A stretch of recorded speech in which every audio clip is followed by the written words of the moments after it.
Hello friends, welcome to our YouTube channel R tech F very interesting update. दोस्तों big update और शानदार update लेके आ गया और ये रिगार्डिंग है बीएसएनएल यानी भारत संचार निगम लिमिटेड के रिगार्डिंग बिग अपडेट और शानदार अपडेट रिपोर्ट लेके आए हैं। दोस्तों इस रिपोर्ट के अंदर आपको बताऊंगा बीएसएनएल कैसे दोस्तों BSNL number one player Indian telecom industry कैसे दोस्तों सबसे लास्ट प्लेयर बन गया, यानी कि बीएसएनएल का पूरा जो सफर है अर्श से फर्श पर, और क्या कारण है दोस्तों बीएसएनएल को जो शिखरों से लेके दोस्तों धरातल पे लाके पटक दिया गया है। तो बीएसएनएल की जो पूरी कंडीशन है नंबर 1 से नंबर लास्ट नंबर तक आ गई बीएसएनएल, और कैसे दोस्तों इंडियन टेलीकॉम इंडस्ट्री का सबसे दिग्गज और बेहतरीन सितारा कैसे दोस्तों बिल्कुल ढलान पे है। बताऊंगा पूरी स्टोरी, इंटरेस्टिंग स्टोरी दोस्तों, काफी रिसर्च वाली स्टोरी है। तो बिना स्किप के पूरा वीडियो देखिए, चैनल पे नया तो प्लीज सब्सक्राइब कीजिए बेल आइकन के साथ, जिससे मिलेंगे इंटरेस्टिंग अपडेट वो होंगे इंडियन टेलीकॉम के रिगार्डिंग। दोस्तों इंडियन टेलीकॉम के रिगार्डिंग बिग अपडेट और शानदार अपडेट, इंपॉर्टेंट काम, सब्सक्राइब कीजिए चैनल को। तो दोस्तों शुरू कर लेते हैं बिना वक्त गवाए आज का ये इंटरेस्टिंग अपडेट। दोस्तों जैसा आपको पता बीएसएनएल जब से इंडियन टेलीकॉम इंडस्ट्री में इसका उदय हो दोस्तों, और इंडियन टेलीकॉम इंडस्ट्री का वो सितारा दोस्तों जो बोल सकते दोस्तों चमकता था अर्श से फर्श तक आया। दोस्तों ये लंबा सफर है जो बीएसएनएल ने तय किया दोस्तों। इंडियन टेलीकॉम इंडस्ट्री का अंदर दोस्तों दिग्गज प्लेयर बिल्कुल धराशायी हो गया दोस्तों। इसके बहुत से कारण हैं दोस्तों, और आज हम इस वीडियो के अंदर डिटेल में बताऊंगा आपको। और अगर आप बीएसएनएल से जुड़े हुए हैं या बीएसएनएल के कस्टमर हैं तो बेहतरीन वीडियो को पूरा देखिए और बिना स्किप के देखिए, तो समझ जाएंगे बीएसएनएल की क्या रही है स्टोरी और कैसे बीएसएनएल का पूरा लंबा सफर तय किया गया। दोस्तों जैसे आपको पता है बीएसएनएल जब से उदय हुआ दोस्तों बीएसएनएल का, और जब से उदय हुआ बीएसएनएल दोस्तों लगातार दोस्तों सुर्खियों में रहता है, और ये रहता है दोस्तों अपनी बेहतरीन सर्विस। इनिशियल रूप से जब दोस्तों बीएसएनएल की लॉन्च की गई थी सर्विस और मोबाइल सर्विस लॉन्च की गई 2002 में दोस्तों, तब से ही दोस्तों बीएसएनएल 1.5 से 2 साल के अंदर ही बन गया था नंबर 1 प्लेयर दोस्तों, इंडियन टेलीकॉम इंडस्ट्री का नंबर 1 प्लेयर दोस्तों। और 2002 में जब लॉन्च हुई थी 1.5 साल के अंदर नंबर 1 का रुतबा कायम किया था, और वो सर्विस दोस्तों जो कोई नहीं दे सकता वो दे रहा था बीएसएनएल। इंडियन टेलीकॉम इंडस्ट्री का चमकता हुआ सितारा दोस्तों 2002 के अंदर आया था अपनी मोबाइल सेवा लेके, और पूरे देश के अंदर दोस्तों बेहतरीन मोबाइल सेवा दी जो प्राइवेट प्लेयर देने का सोच भी नहीं सकते, वो दी थी दोस्तों बीएसएनएल ने। ये लंबा सफर है और इसके अंदर दोस्तों बीएसएनएल ने अपने सुनहरे दिन को भी देखा, सुनहरे दिन का देखा, नंबर 1 का ताज बीएसएनएल के पास था। और ये दोस्तों था ओनली 1.5 से 2 साल अपनी सर्विस लॉन्च करने की दिशा के जब की थी, तो उसके अंदर तो दोस्तों बीएसएनएल ने काफ़ी इंपॉर्टेंट काम किए थे। और ये इंपॉर्टेंट काम किए थे 2002 जब से मोबाइल सेवा और इंटरनेट सेवा ने देश के अंदर लाया था, और 2005 का इंपॉर्टेंट साल भी दोस्तों जब देश में ब्रॉडबैंड सर्विस लॉन्च की गई थी। बीएसएनएल बेहतरीन ब्रॉडबैंड नंबर 1 प्लेयर आज भी दोस्तों बीएसएनएल ने ब्रॉडबैंड सेक्टर का, और इसको लंबा सफर तय किया दोस्तों। 2005 से लेकर 2021 तक नंबर 1 बना हुआ दोस्तों बीएसएनएल।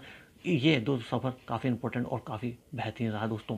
बात करें 2010 दोस्तों इंपॉर्टेंट साल था बीएसएनएल के लिए, और 2010 के अंदर दोस्तों बीएसएनएल लेके आया था अपनी 3G सेवा। देश के अंदर 3G सेवा लॉन्च की गई थी दोस्तों, और बीएसएनएल ने अपना योगदान दिया था 3G सेवा लॉन्च करके, और दोस्तों 3G के साथ दोस्तों बीएसएनएल ने बेहतरीन टाइम देखा दोस्तों। बात कर सकते दोस्तों 2002 जब से लॉन्च हुई थी सर्विस, और 2005 से 2006 बोल सकते हैं, 2006 तक का सुनहरा दौर था बीएसएनएल का, और ये बीएसएनएल का सुनहरा दौर दोस्तों कंटिन्यू था। लेकिन कुछ प्रॉब्लम्स हुई दोस्तों जिसकी वजह से बीएसएनएल लगातार दोस्तों धरातल की ओर बढ़ता गया। अपनी आकाश से जो सफ़र था दोस्तों वो गया है सीधा धरातल और रसातल तक, और इसके अंदर बहुत से कारण हैं।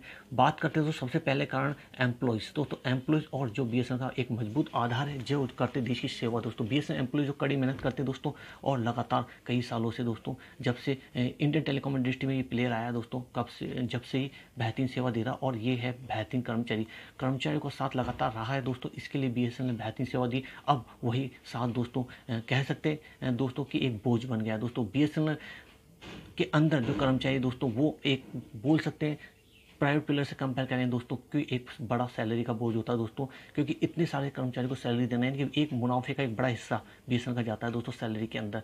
ये एक बड़ा कारण है कि इसके कारण काफ़ी विवादों के अंदर रहता है बीएसएनएल दोस्तों, क्योंकि प्राइवेट प्लेयर से जब कॉम्पिटिशन की बात होती है दोस्तों तो सैलरी एक बड़ा इशू बन जाता। इसके कारण ही दोस्तों government of India revival package लेकर आई थी, उसके अंदर वीआरएस स्कीम लाई थी दोस्तों, और ये वीआरएस स्कीम का यही था मकसद कि जो बोझ है सैलरी का वो कम किया जाए, और जो कॉम्पिटिशन की राह है उसके अंदर बीएसएनएल को खड़ा किया जा सकता है इन private player Jio, Bharti Airtel, Vodafone Idea के सामने, कि वो कंपटीशन कर सके दोस्तों। बात करें दोस्तों सैलरी, काफ़ी बड़ा पार्ट सैलरी के अंदर ही चला जाता था बीएसएनएल का, और इसके कारण बीएसएनएल को काफ़ी नुकसान होता है। बात करें प्राइवेट प्लेयर्स की दोस्तों 2 से 3% अपना सैलरी के अंदर खर्च करते हैं वो, क्योंकि उनके ऊपर कर्मचारी का बोझ नहीं होता दोस्तों। इसलिए गवर्नमेंट ऑफ इंडिया ने वीआरएस स्कीम लॉन्च की थी, उसको सफलतापूर्वक कट किया गया काफ़ी कर्मचारियों को, जिससे कि सैलरी का बोझ को हर महीने कम किया जा सकता है, और जो पैसा है यानी मुनाफे का जो हर महीने जो मुनाफा होता है दोस्तों उस मुनाफे को बचा के रखा जा सके, जिससे कि आने वाले टाइम में वो पूरा जो मुनाफा है एक बड़े अमाउंट के रूप में शो हो अपने रिजल्ट्स के अंदर, क्वार्टरली रिजल्ट और अलग जो आंकड़े निकल के आते हैं दोस्तों, उसके अंदर वो शो किया जा सके। लेकिन दोस्तों ये कर्मचारी का जो बोझ है उससे भी बीएसएनएल बाहर निकल गया। लेकिन ये लंबा सफर था दोस्तों जो बीएसएनएल ने तय किया था। और प्राइवेट प्लेयर्स और बात करें दोस्तों 4G जो स्पेक्ट्रम मिल जाना थी 2016 में, बीएसएनएल को भी दोस्तों बोल सकते हैं कुछ पॉलिसी का लूप्स था या दोस्तों कुछ कमी थी, जिसकी वजह से 2016 से लगातार दोस्तों बीएसएनएल संघर्ष करा कि अपना 4G को लेकर आए और 4G डेवलपमेंट के अंदर आगे बढ़े। जब तक दोस्तों 4G नहीं आएगा बीएसएनएल डेफिनेटली अपने आने वाली ग्रोथ स्टोरी को आगे नहीं बढ़ पाएगा। ये समझ सकते हैं दोस्तों, क्योंकि प्राइवेट प्लेयर से टक्कर लेने की बात होगी तो जब बीएसएनएल को स्पेक्ट्रम देने की बात हुई है, इतिहास गवाह है दोस्तों कि बीएसएनएल को स्पेक्ट्रम लेने के लिए काफ़ी चक्कर काटने पड़े और ये हो सकते हैं दोस्तों मंत्रालय के चक्कर या दोस्तों लाल फीताशाही के अंदर। यानी जो पॉलिसी है दोस्तों बोल सकते हैं गवर्नमेंट की पॉलिसी और जो हाथ रहा है गवर्नमेंट का सरकारी कंपनी के ऊपर दोस्तों, उसको कभी भी दोस्तों फ्री हैंड नहीं दिया गया। अलग अलग दावे किए जाते हैं दोस्तों और कर्मचारी यूनियन लगातार मांग करती है कि फ्री हैंड देने की जो बात आती है बीएसएनएल को, वो अभी तक बोल सकते हैं सही मायने में नहीं दिया गया। इसी कारण दोस्तों जो बड़े बड़े दावे किए जाते हैं कि फ्री हैंड दे दिया गया है, उसको बड़े बड़े अधिकारी है दोस्तों इस दावे की पोल खोल देते हैं दोस्तों। यानी कि बीएसएनएल को फ्री हैंड कभी भी नहीं दिया गया था और ये दोस्तों बताते हैं खुद उनके कर्मचारी और बड़े अधिकारी जो बीएसएनएल के बड़े पदों पर थे दोस्तों। तो दोस्तों ये बीएसएनएल का एक बड़ा मैटर हो सकता है कि फ्री हैंड कभी भी नहीं दिया गया। अगर जो पूरे डिसीजन होते हैं वो तुरंत प्रभाव से लिए जाएं तो डेफिनेट एक बड़ा रोल प्ले कर सकता था बीएसएनएल इंडियन टेलीकॉम इंडस्ट्री में एक बड़ा प्लेयर दोस्तों बन सकता था, नंबर 1, और जो नंबर 1 बना भी दोस्तों।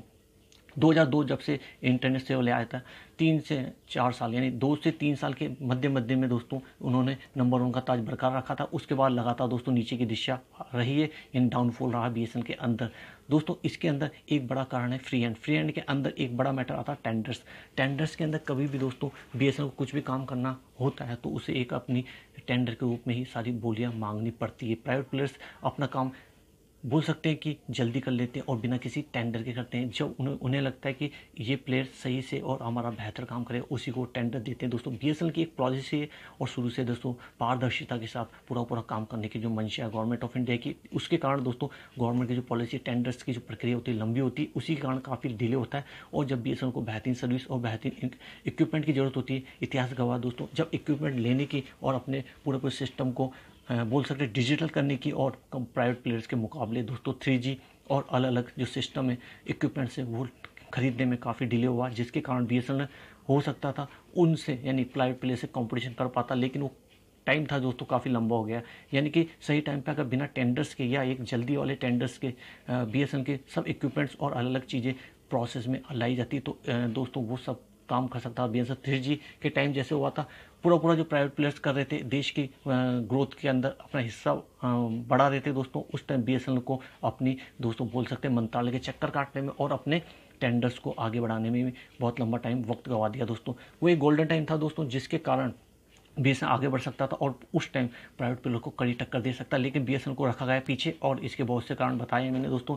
गवर्नमेंट पॉलिसी और दोस्तों लाल फीताशाही और अलग अलग जो प्रक्रिया है यानी कि नियमों के अंदर जो उलझा हुआ बीएसएनएल का सिस्टम है उसके कारण एक बड़ी देर हुई और ये देर बीएसएनएल के लिए कहीं ना कहीं घातक रही है। और ये घातक रहने के कारण ही आज बीएसएनएल की जो कंडीशन है उसके लिए बोल सकते 2007 से लेकर दोस्तों 2012 जो टाइमिंग पीरियड था वो काफ़ी इंपॉर्टेंट टाइम था। इसके अंदर दोस्तों ए राजा जैसे मंत्री भी थे, बीएसएनएल की भागदौड़ संभालते थे और इसके अंदर बड़े बड़े चीज़ें भी हुई थी। आपको जैसे पता है दोस्तों बड़ी चीज़ें हुई थी। इंडियन टेलीकॉम इंडस्ट्री का वो काले धब्बे भी थे जिसके कारण काफ़ी विवादों के अंदर आ दोस्तों इंडियन टेलीकॉम इंडस्ट्री और बड़ी कांड हुए। तो उसी कारण दोस्तों बीएसएनएल की स्थिति और परिस्थिति डेफिनेट खराब हुई और ये इसके कारण बहुत से कारण नजर आ रहे हैं दोस्तों। ये सब कारण थे जो Indian telecom industry number 1 player BSNL को खोखला करते गए और ये खोखला करने के बाद दोस्तों आज बीएसएनएल की जो स्थिति है 2021 के अंदर बीएसएनएल आज भी अपने 4G का वेट कर रहा है दोस्तों। ये बहुत से कारण हैं जिससे बीएसएनएल की कंडीशन लगातार खराब हुई है दोस्तों। बीएसएनएल ने वो इंपॉर्टेंट काम किया इंडियन टेलीकॉम इंडस्ट्री में जो दोस्तों प्राइवेट प्लेयर सोच भी नहीं सकते। इनकमिंग कॉल्स को फ्री किया था देश के इतिहास के अंदर दोस्तों बीएसएनएल किया था इनकमिंग कॉल्स को फ्री और आउटगोइंग कॉल्स जो हम करते हैं कॉल्स उसकी रेट दोस्तों 1.5 रुपये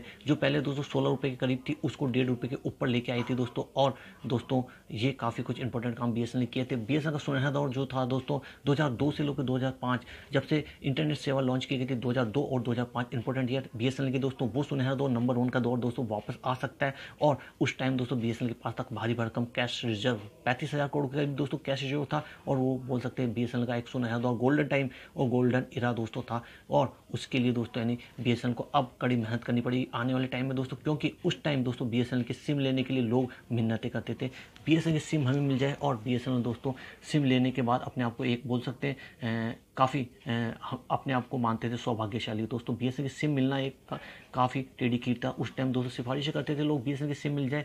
और वो दौर भी है तब दोस्तों बीएसएनएल की सिम लेने वाला कोई नहीं, यानी कि काफ़ी बड़े बड़े प्लेयर आ रहे थे दोस्तों इस दौर के अंदर भी। लेकिन वो सुनहरा दौर दोस्तों जब 35,000 करोड़ रुपए का कैश रिजर्व था बीएसएनएल के पास, और बीएसएनएल के दिन थे सुनहरे दोस्तों, गोल्डन टाइम था बीएसएनएल का दोस्तों। वो टाइम डेफिनेट आएगा बीएसएनएल का, इसके लिए वो दोस्तों अभी बीएसएनएल को करना पड़ेगा कड़ा संघर्ष, और ये संघर्ष है बीएसएनएल 4G।